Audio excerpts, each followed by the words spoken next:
Okay, a couple other YouTube users have been asking me about these little power supply units. This is a grid tie inverter. It's a micro grid tie inverter. Micro of the micro. Okay, this one's a 300 watt unit. And as far as selling power back to the power company, you would get very little money out of this. It's so low that it probably would barely blip your power bill. However, it would blip it a little bit. And if you've got a situation like mine where you already own the solar panels, they're on a mobile unit, they're going to be at different locations, you don't want to go through all of the issue with the power company on getting net metering on your power bill, but you want to reduce your electric bill a little bit, you can use these things. A 300 watt one of these units hooked up to the solar panels that's already on your shit hit the fan, survival, bug out, off-grid living rig, that should be able to power a small to medium-sized house fridge. And then when you're talking about modern house fridges, you should be able to power a full-size modern fridge, as long as it's not the type with, you know, its own little water spigots and ice makers and stuff that uses a lot more electricity. However, the refrigerators, even old style, not very good ones, max out at around 650 watts. So if you're doing what's some people affectionately call driveway surfing, where you live or stay in an RV and you pay somebody to stay in their driveway, subletting a driveway, and you're dealing with a utility situation with those people, and your rig is set up for off-grid use, you could get the 600 watt version of one of these things, plug it into the host house, and probably save them on a power bill in excess of whatever power you use while you're in the house, and then you would be in your trailer.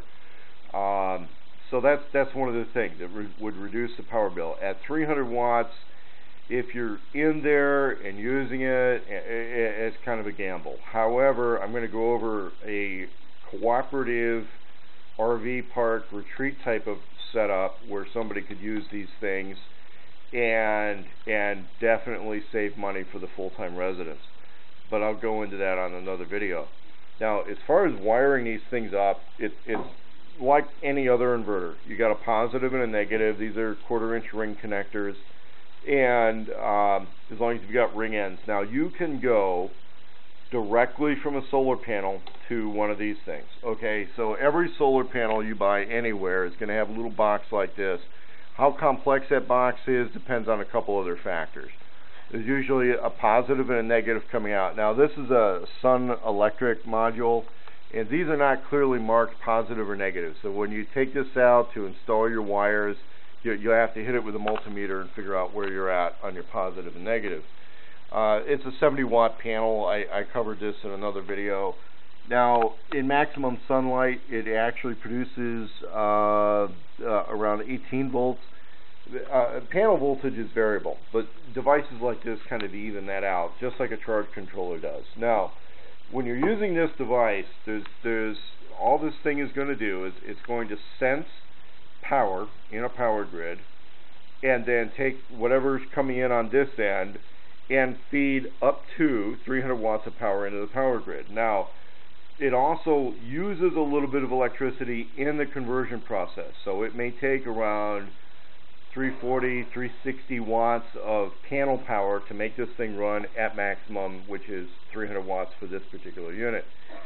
Here's the other thing. Because this is a Chinese-made unit that was made to go world market, there's a small selector in here, which anybody who owns a desktop computer will recognize. It switches between the 115 volt and a 230 volt power. So what that will do is you press that in and you select it upward. It'll change what these little tines mean. Now the middle one's always the ground wire. But what will happen is one of these, instead of becoming a return wire, becomes another hot wire. And apparently this thing still produces the 300 watts, but it spreads it across a 230 volt system. Now, whether or not the cycle on that would match the American 230 volt, I don't know. But it's an interesting experiment if somebody wants to risk roasting one of these things, on whether or not you could use a group of these to power a alternate grid system which has 230 volt outlets, has European style outlets. One of the reasons some people like European style outlets and stuff is there is some radio equipment and some specialized medical equipment that you can only get in Europe, on the European market, and when you run it through adapters to run it in the U.S., it may not run as effectively. So you may want to set your place up to have European power in it, and if you use these types of units, it puts you in that direction. It's possible to do it with the mail order outfits out of China. You could have European power at your place. Now, what else I'm going to show you is the wiring on this. It's really simple, and you're going to recognize this type of a plug as the same thing you'd use on a computer. So you can get these in different lengths. This end here, because it's made to go, either the 115 or 230, that's like that. This end is like this. Now, if they sell this unit over in Europe, the other end will be the European plug, but you could get a plug out of a computer system and use that. So when we set up the wiring on one of these, okay, you've got your wire bundle coming from your solar panels, and then we're going to separate out the positive and the negative, and those can go directly to the back of your grid tie inverter. If you continue onward, you can go to your charge controller. Okay, that let's say that's your charge controller, and then it goes to your batteries and your load and your other things. Now, hopefully that diagram's showing up on here. Now, if you want to charge batteries and you're producing over 350W, what's going to happen is this grid tie inverter is going to use its 350 watts, and then you're going to have power going to your charge controller. Now, what can happen between these things is the power may automatically split between the two, because the charge controllers have a certain maximum amount of power they can handle. This has a certain maximum power it can handle. So if you're producing, let's say, 600-700 watts, it's entirely possible that these things are both going to feed off of that same variable 11 to 22 volt current that's coming out of the panels. Okay, because panels do not produce a consistent voltage. What they do is they produce a voltage range depending on how much sun you have. Now, if you do this, it's not the best wiring option you can have. However, there's another way you can work with this. Is in what I previously had on my trailer, but I removed, is let's say you leave your negative cables all hooked up with your ring connectors, and then with your positive, you pop this off, and you just hook the charge controller up directly by taking these off of this thing, and then putting those two cables together, let's say with a brass bolt or something, the two cable ends together with a brass bolt. The rest of this is insulated, you're still okay. And then what happens is you would only be running the charge controller. Now, the charge controllers, the modern ones, have a digital readout on them, usually, that will tell you what's called your state of charge on a battery. And that basically tells you whether or not your batteries are full. And if your battery is full, then what you can do is you flip a switch, or you plug this back in, and you are back in business. Okay. Now, what would happen is if your thing's at 100% on your charge controller, and you put a couple of switches in here, okay, and then it only goes to your power inverters. That's one way to do things. However, let's say you don't want to run your power inverter at all. Okay, there's a couple of ways that happens. This thing only runs when it senses power. So you can simply unplug the power inverter, and the only power that it's going to use is to run this little warning light that says that it's not hooked up to a live grid. Apart from that, it's not even going to warm itself up. I don't even think it's going to run its little fan. But it will use a little bit of power, running the warning light and maybe running its little circuits. So what you would have to do is put a series of switches basically that allows you to bypass the power inverter if it's like buried in the middle of your stuff, and all you have sticking out the side of your rig is one of these plug-in outlets.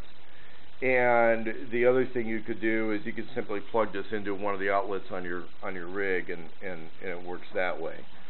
But the power inverter, basically, if it doesn't sense a grid power coming in on this plug here, if it doesn't sense grid power here, it doesn't feed it out. There's a circuit in there that automatically does that. But what you would end up having to do is put a little series of switches in to bypass it if you don't want this using any power at all, not even to run its little warning light, and then run everything to charge your batteries. I would recommend that if you're not producing a lot of power and you really need to scavenge every single watt out of that, because if you're wasting 10, 20, 30 watts of generator power, it doesn't matter. If you're wasting 10, 20, 30 watts of solar power, then yeah, it does matter, because that's some square footage of your panel space. That could be $100 worth of your panel that's just being used to save yourself the convenience of putting in some $3 to $5 switches to bypass the grid tie inverter. But no matter what you do, the grid tie inverter would run directly off of panel wiring before you get to your charge controller. It doesn't run after your charge controller. You don't put the grid tie inverter down here somewhere, and because the charge controller will usually have a 12 volt out, okay, and then it'll have the 12 volt or 24, 60, depending on, or 48 on your battery system, okay. What you don't ever want to do is have a system where your grid tie inverter is wasting battery juice. If you hook up a grid tie inverter, and I've read a few things where people have done it for demonstration purposes, and you got to realize that's only for demonstration purposes. If you hook a grid tie inverter up to the 12 volt load section of your charge controller, what's going to happen is that when the sun isn't out, it's going to be draining your battery to run the grid tie inverter, and that is what you don't want. You don't want to waste your battery juice feeding, the million watt grid. So the grid tie inverter always comes into the circuit, whether it's directly or indirectly or through a series of switches, before you get to your charge controller, because both grid tie inverters and charge controllers can use the less cleaned up variable power of a solar panel. And I'm not sure if you can read the specifications, but this thing is at peak power, it's 18 volts. Okay, 18 volts needs to be cleaned up a little bit before it runs your appliances and your and batteries and things. That's what charge controllers do. And some of these panels run all the way up to 22 volts and are called a 12 volt panel.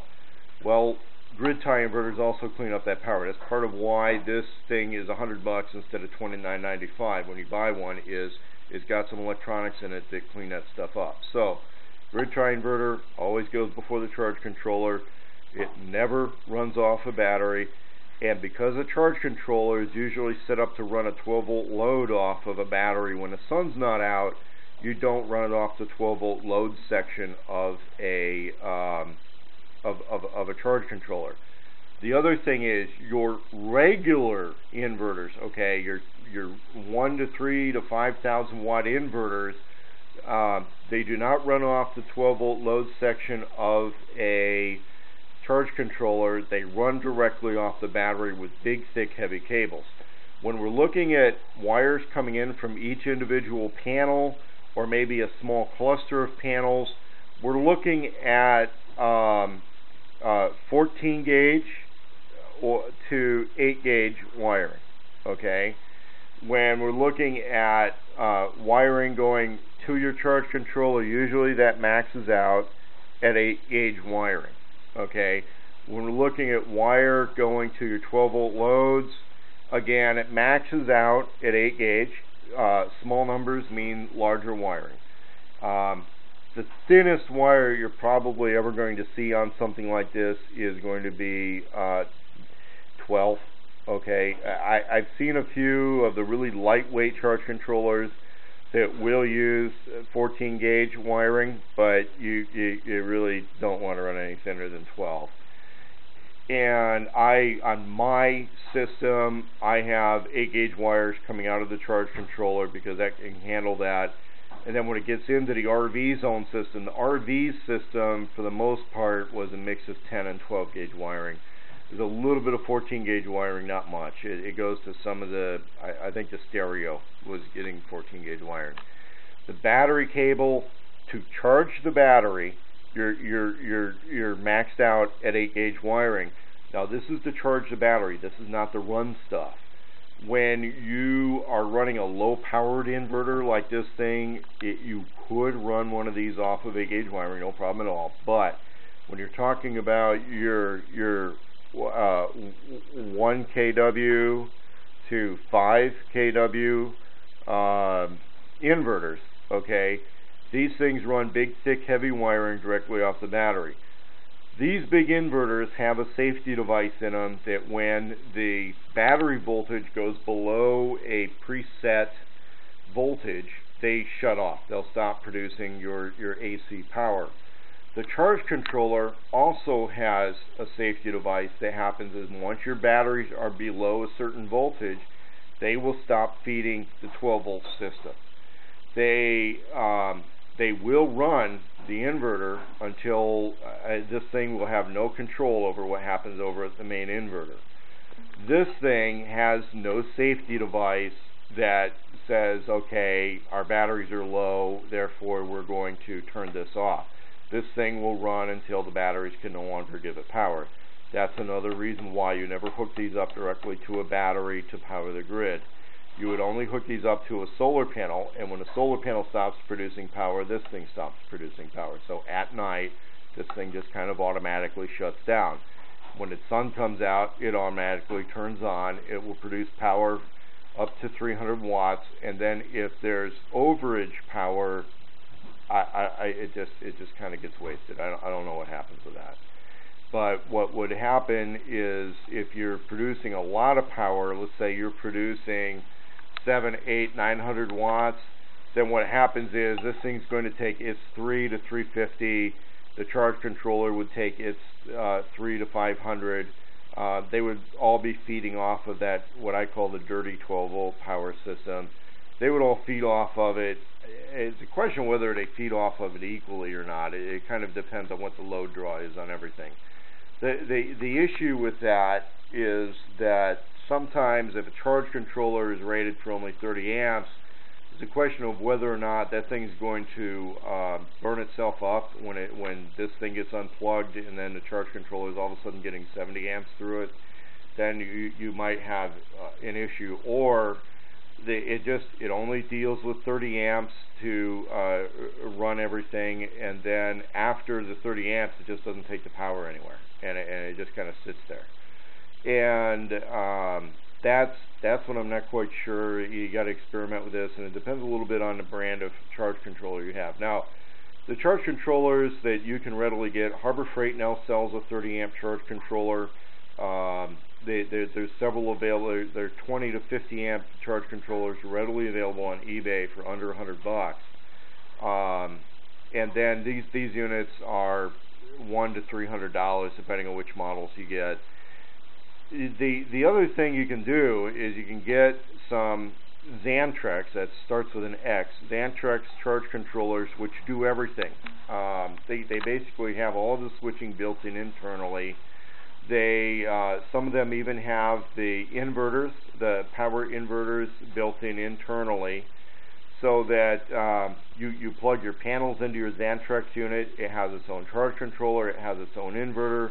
The inverter automatically runs itself off of the grid, or it automatically either powers the grid or powers your house, or both, automatically.